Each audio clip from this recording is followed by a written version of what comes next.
So after Tropical Storm Helene, ended up with a lot of water on the floor in the garage.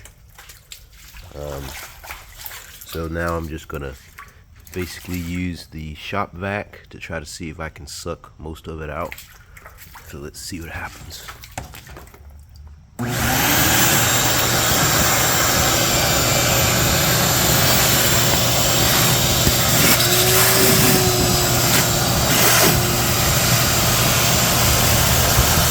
Seems to be working.